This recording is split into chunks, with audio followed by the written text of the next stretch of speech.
Hey there, everyone. Mrs. King here. I'm back to read chapter 10 to you.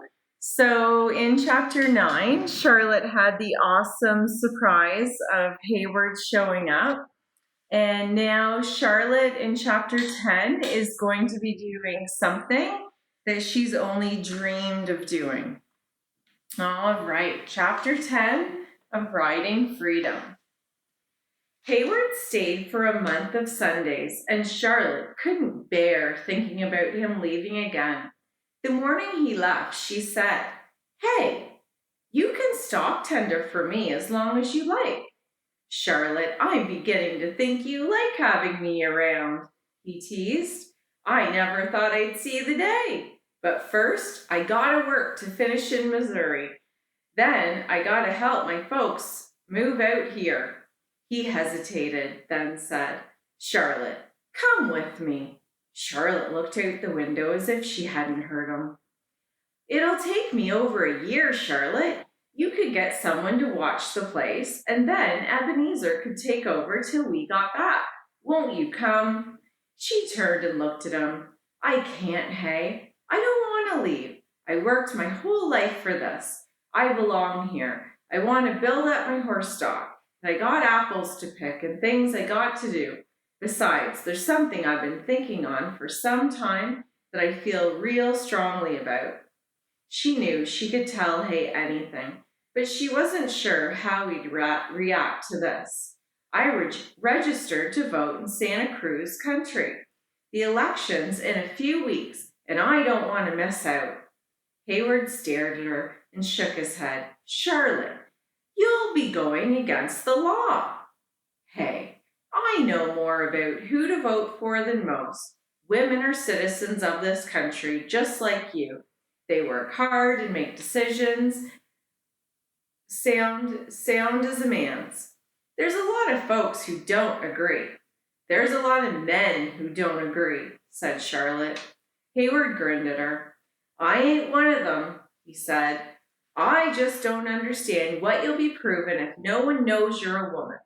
I guess I'm proving that here I am, a member of this country that most folks respect. Most of them ask me who I'm voting for, and the only reason I can walk in and vote is because they think I'm a man. Sooner or later, they'll all know I was a woman, and my point will be made." "So, someday you're gonna let people know you're a lady?" he asked. "Maybe, but whether I let them know or not, I'll be wearing these same clothes and tending my horses and running this ranch same as I always have." He considered what she said and shook his head. "You know your mind, Charlotte, and that's fine by me. You know how I feel about you." "I know." He gave her a big hug and acted like he was never going to let go.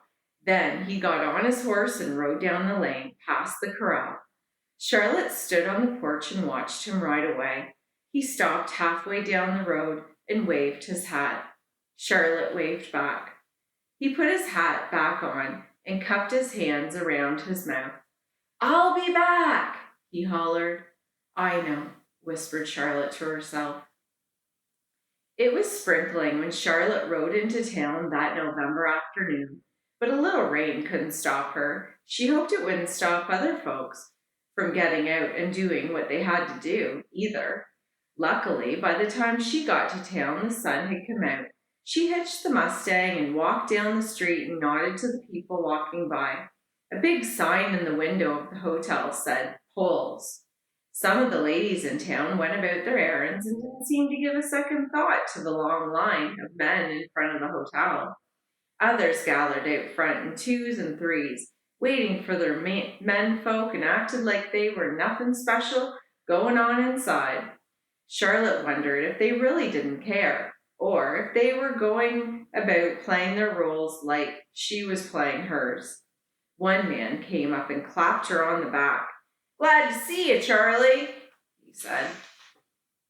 Another man said, "Pretty exciting day, ain't it, Charlie?" And here you can see the lineup of them all lying there to vote. Charlotte didn't say much. She shook hands all around and got in line with the men. She listened to them banter and joke around her. Heard Wyoming's gonna give women the right to vote. I thought I'd heard everything. What's the countryman coming to? What do you think, Charlie? Charlotte said, I don't think it hurts nothing. Guess they know their minds as well as us. Don't hurt nothing. Them women fighting for this is just plain crazy, stirring up trouble all over. They'll be the ruination of this country. I told my wife that she would never be voting as long as she's married to me, no matter what the law says. What does she know about politics? Several other men added their opinions. The line inched up the hotel steps. A little boy ran up, found his father in line, and tugged on his hand.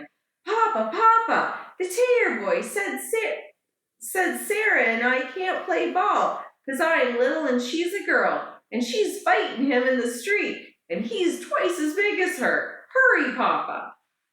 The father shook his head. We told her about fighting. When's the girl gonna learn? The men chuckled, and the father and the little boy left. The line moved closer to the desk. Charlotte got to the front and signed the book. The registrar handed her the ballot. She studied the names. Horatio Seymour and Ulysses Grant, the conservative Democrat or the much talked about Republican. She had listened to the talk and heard people's debates. She had heard good things and bad things about both men. But she knew her own mind and what she thought was right. You know who you're voting for, Charlie? Asked the man next to her. Yes, I do, said Charlotte. Old Jake couldn't make it today because he's ailing. Felt real bad about not coming. But I told him one vote won't make no difference. Charlotte nodded to the man. Would her one vote make a difference? Why was she doing this? Someday, when people found out, would they just think that she'd been crazy too? Or would they wonder that she had a good reason? Yes, she told herself, she had a good reason. This was something she could do for that woman who stood in front in front of all those laughing men and passed out handbills on the saloon steps. Something for those women out front who were pretending they didn't mind, that they couldn't vote. For Vern, who hadn't been allowed to speak up and should have been able to. And for the little girl outside who was already standing up for herself. She smiled. And for me, she thought, because I'm as qualified as the next man. She marked her choice for President of the United States. She turned in her ballot, then faced the crowd of men still waiting in line. She tipped her hat. Gentlemen, she said, may the best man win. Then she walked out of the hotel, got on her horse, and rode away. All right, my friends, that is the end of chapter 10. And next week, I will have the finale called In the End. See you later, my friends.